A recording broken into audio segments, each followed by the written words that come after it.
Hello everyone, आज हम Victorian series में नेक्स्ट राइटर पढ़ने वाले हैं। नेक्स्ट राइटर हैं आज के सैमुअल बटलर।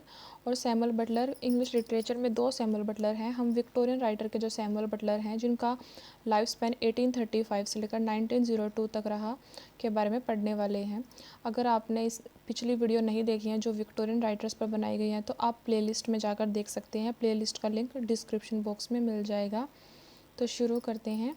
सैमुअल बटलर जिनका लाइफ स्पैन 1835 से लेकर 1902 है, यही सजेस्ट कर रहा है कि ये विक्टोरियन एरा से रिलेटेड थे, बिलोंग करते थे। इंग्लिश नॉवलिस्ट हैं और साथ में क्रिटिक हैं। सैमुअल बटलर ने नॉवल लिखे और ये क्रिटिक्स भी हैं। अब जो सैमुअल बटलर हैं उनकी लाइफ के बारे में जानते हैं। Samuel butlers relation with his parents specially with his father were largely antagonistic. जो सैमुअल बटलर हैं इनके फादर के पेरेंट्स के साथ रिलेशंस अच्छे नहीं थे और स्पेशली फादर के साथ बिल्कुल भी अच्छे नहीं थे। His education began at home and included frequent beatings as was not common at the time. Samuel Butler wrote that his parents were brutal and stupid by nature. तो उनके अपने पेरेंट्स के साथ रिलेशन अच्छे नहीं थे, स्पेशली अपने father के साथ। ऐसा इसलिए था कि ना वो उनकी जो शुरू की शिक्षा हुई थी वो घर पर हुई थी और उनके जो फादर हैं उनको ना पीटा जाता था। सैमुअल बटलर को उनके फादर के द्वारा पीटा जाता था और उस टाइम पे यह कोई नॉट अनकॉमन नहीं थी, मतलब आम बात थी। पर फिर भी जो सैमुअल बटलर हैं उन्होंने लिखा भी जो उनके फादर हैं वो ब्रूटल हैं और स्टूपिड है नेचर से, ओके, जिन्हें बिल्कुल दया नहीं आती और बेवकूफ़ हैं। He later recorded that his father never liked me nor I him from my earliest recollections. तो अब यहाँ बता रहे हैं कि ना जो सैमुअल बटलर है वो कह रहे हैं कि ना उनके पिता को वो कभी भी अच्छे नहीं लगे और ना ही उन्हें अपने पिता अच्छे लगे शुरू से ही। I can call to mind no time when I didn't fear him I dislike him. और साथ में वो यह भी कह रहे हैं कि ऐसा कोई दिन नहीं गया, कोई टाइम नहीं गया कि उनके दिमाग में उनके फादर के बारे में ना आया हो और उनसे ना डरे हों और उन्हें नापसंद ना किया हो। I never passed a day without thinking of him many times over as the man who was sure to be against me. Under his parents' influence, he was said to follow his father into the priesthood. मतलब उनके father से को वो अपने father को dislike करते थे, पसंद नहीं करते थे और वो कहते थे कि मेरे फादर हैं जो वो मुझे ऐसा लगता है कि हमेशा ही मेरे खिलाफ रहे हैं, अगेंस्ट रहे हैं। और उनके जो पेरेंट्स हैं वो चाहते थे कि वो भी जो फैमिली की तरह प्रीस्टहुड में जाएं अपने फादर की तरह। तो इनके जो इम्पोर्टेंट वर्क हैं वो ये हैं: the way of all flesh, Erewhon और over the range, Alps and sanctuaries of Piedmont and the canton Ticino. Erewhon revisited 20 years later, both by the original discoverer of the country and by his son 1901 evolution. Shakespeare sonnets reconsidered 1899, unconscious memory 1880, ex voto an account of the Scarlet Monte और New Jerusalem of Varallo Sesia 1888। तो अब हम पढ़ने वाले हैं इनके जो famous work हैं the way of all flesh और एरवन के बारे में। वो best known for the satirical utopian novel Erewhon and, मतलब उन्होंने कहा है कि ना जो ये सबसे ज़्यादा जाने जाते थे कि इनका जो सैटारिकल नोवेल था ना, यूटोपियन नोवेल था एरवन 1872, इसके लिए जाने जाते थे। And the semi autobiographical novel Ernest Pontifex और the way of all flesh. और एक सेमी ऑटोबायोग्राफिकल नोवेल था इनका जिनका टाइटल है the way of all flesh और उसे यह इसका द अर्नेस्ट पोंटिफेक्स टाइटल भी माना जाता है, कंसिडर्ड किया जाता है। Published posthumously in 1903 in an altered version titled The Way of All Flesh and published in 1964 as he wrote it. तो ये ना उनके मरने के बाद पब्लिश हुआ था 1903 में। और जब 1903 में यह पब्लिश हुआ तो ये इसका अल्टर्ड वर्जन था, मतलब कुछ चेंज किए हुए थे। और जो इसका जैसा इन्होंने लिखा था वो 1964 में वैसा का वैसा पब्लिश हुआ था। This novel attacks on Victorian era hypocrisy. जो यह नॉवल है जो विक्टोरियन एज में हिपोक्रेसी थी उस पर अटैक है, हमला है। It traces 4 generation of the Pontifex family. और ये जो नॉवल है the way of full flesh, इसमें जो 4 जनरेशन है पोंटिफेक्स फैमिली की, उसके बारे में है। But when it was published in 1903 it was accepted as part of the general reaction against Victorianism. तो जब ये पब्लिश हुआ तब इसको यही माना गया था कि यह विक्टोरियनिज्म का पार्ट है। एरवोन और over the range published anonymously, जैसे इनका the way of full flash वो इनके डेथ के बाद पब्लिश कराया गया था, पर ये इनके रहते ही पब्लिश हुआ था इन 1872, क्योंकि इनकी डेथ तो 1902 में थी, तो इनके डेथ से बहुत साल पहले ही यह पब्लिश हुआ था। Is a satire on Victorian society, जैसे वो विक्टोरियन हिपोक्रेसी थी उस पर सटायर था, और जो यह एरवोन है यह विक्टोरियन सोसाइटी पर सटायर है। Set into a fictional country discovered and explored by the protagonist, इसमें ना इन्होंने एक फिक्शनल कंट्री दी है जिसको ढूंढा गया और एक्सप्लोर किया गया इस नोवेल के हीरो से। The first few chapters of the novel dealings with the discovery of Erewhon are in fact based on Butler's own experience in New Zealand।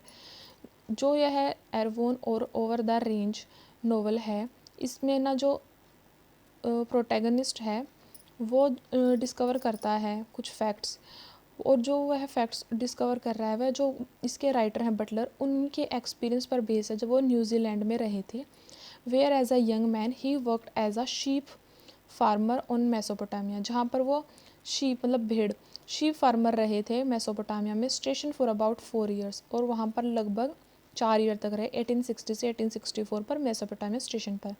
And explored part of the interior of the south island and wrote about in his, और उन्होंने south island के बारे में explore करके लिखा था।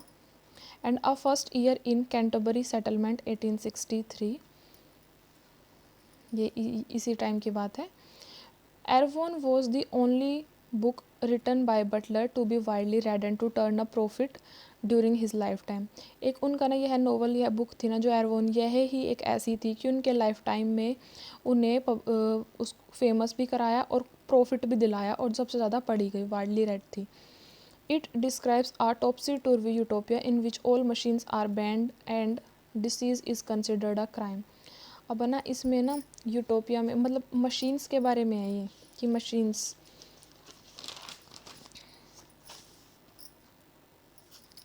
The English novelist Aldous Huxley acknowledged the influence of Erewhon on his novel Brave New World. Huxley's utopian counterpart to Brave New World Island also refers prominently to Erewhon। जो Aldous Huxley हैं जिनका बहुत famous work है brave new world, उन्होंने कहा है कि वो एरवोन से इन्फ्लुएंस होकर ही उन्होंने यह नोवेल लिखा था। Butler's friend Henry Festing Jones wrote the authoritative biography, The Two Samuel Butler, author of Erewhon 1835 to 1903, a memoir of commonly known as Jones' memoir। जो इनके एक फ्रेंड थे फेस्टिंग जोन्स, उन्होंने लिखा था एक, जो यह इनके फ्रेंड है बटलर पर बायोग्राफी लिखी थी, और यह टाइटल रहा था the 2 volume Samuel Butler author of Erewhon a memoir, और एज अ जोन्स मेमोयर भी जाना जाता है।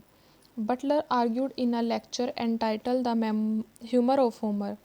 जो बटलर हैं उन्होंने एक लेक्चर दिया था, उसमें उन्होंने एक लेक्चर डिलीवर किया था ह्यूमर ऑफ होमर, कहाँ पर delivered at the working men's college in London 1892, यहाँ डिलीवर किया था द वर्किंग मैंस कॉलेज में जो कि लंदन में है 1892 में।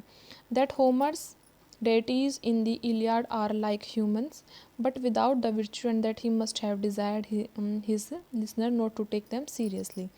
उन्होंने ऐसा बोला था इलियाड के बारे में भी। Butler translated the Iliad, Butler ने 1898 में इलियाड को ट्रांसलेट किया था। His other works include Shakespeare's sonnet reconsidered 1899, a theory that the sonnets if rearranged tells a story about a homosexual affair। Butler ने जो शेक्सपियर हैं उनके सोनेट्स को रिकन्सिडर्ड किया 1898 में, ओके, और उन्होंने बताया कि अगर रीअरेंज किया जाए तो this tell a story about a homosexual affair के बारे में बता रहे हैं। Butler developed a theory that the Odyssey came from the pen of a young Sicilian women. अब बटलर ये बता रहे हैं कि जो ओडिसी वाली थियोरी है ना, वो जो एक यंग औरत थी सिसिलियन जिसका नाम था, वहाँ से आई है। And that the scenes of the poem reflected the coast of Sicily and it's nearly island. और ये बताते हैं कि जो सीन्स हैं इसमें वो पोएम के वो रिफ्लेक्ट कर रहे हैं जो सिसिली है उसके आसपास का आइलैंड और उसके किनारा।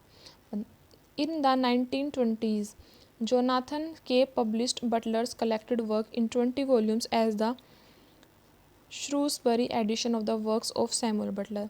1920 में जो जोनाथन केप है उन्होंने पब्लिश कराए थे बटलर के सारे वर्क्स 20 वॉल्यूम्स में, एज जो टाइटल था the Shrewsbury edition of the work of Samuel Butler. तो यही था सैमुअल बटलर के बारे में। सबसे पहले कि ये विक्टोरियन एरा से बिलोंग करते हैं, इंग्लिश नॉवलिस्ट हैं, क्रिटिक हैं, और इनको इनके फादर के साथ अच्छी नहीं बनती थी, फिर इनकी फैमिली के साथ भी अच्छी नहीं बनती थी, और इनकी फैमिली चाहती थी कि ये भी प्रीस्टहुड ही में ही जाएं। और इनके ये फेमस वर्क्स हैं, इनके ये टोटल वर्क्स हैं, इन्होंने लिखे ये सारे वर्क्स, बट जो इनके फेमस वर्क्स हैं वो हैं द एरवोन नोवेल और the way of all flesh, Erewhon और ओवर द रेंज। और जो यह है तो एनोनिमसली पब्लिश हुआ था 1872 में, बट जो यह the way of all flash है जिसका अनदर टाइटल माना जाता है अर्नेस्ट पोंटिफैक्स, यह 1903 में पब्लिश हुआ था आल्टर्ड वर्जन में, और जो ओरिजिनल वर्जन है उसमें 1964 में पब्लिश हुआ था ऐसे। तो इसमें जो यह है the way of all flash या फिर अर्नेस्ट पोंटिफैक्स, इसमें पोंटिफैक्स की जो 4 जनरेशन्स हैं फैमिली की उसके बारे में यह स्टोरी है। और एरवोन के बारे में यह विक्टोरियन सोसाइटी पर सैटायर है जो डिस्कवर करता है और एक्सप्लोर करता है एक फिक्शनल कंट्री, और यह इनके खुद के एक्सपीरियंस पर बेस्ड है जब यह न्यूजीलैंड में रहे थे। और एरवोन है उससे एल्डस हक्सले ने भी इंस्पायर हुए थे, और उन्होंने खुद बताया है कि इन्फ्लुएंस होकर उन्होंने ब्रेव न्यू वर्ल्ड लिखा था। और उसके बाद इनके फ्रेंड है जो उन्होंने इन पर एक मेमोयर लिखा था, बायोग्राफी लिखी थी। और बटलर ने ह्यूमर ऑफ होमर पर भी लेक्चर दिया था। इसके अलावा उन्होंने इलियाड को ट्रांसलेट किया था। और जो बटलर हैं उन्होंने बताया कि ओडिसी की थ्योरी सिसिलियन वीमेन से आई है जो कि यंग वीमेन थी। इसके अलावा 1920s में जोनाथन केप ने उनके सारे वर्क्स को 20 वॉल्यूम्स में पब्लिश कराया था, और जिसका टाइटल था the Shrewsbury edition of the work of Samuel Butler. तो यहीं पे ये वीडियो ख़त्म होती है। अगर आपको अच्छी लगी तो please do like share and subscribe my channel. और आप सजेस्ट भी कर सकते हैं कि नेक्स्ट वीडियो आपको किस टॉपिक पर चाहिए।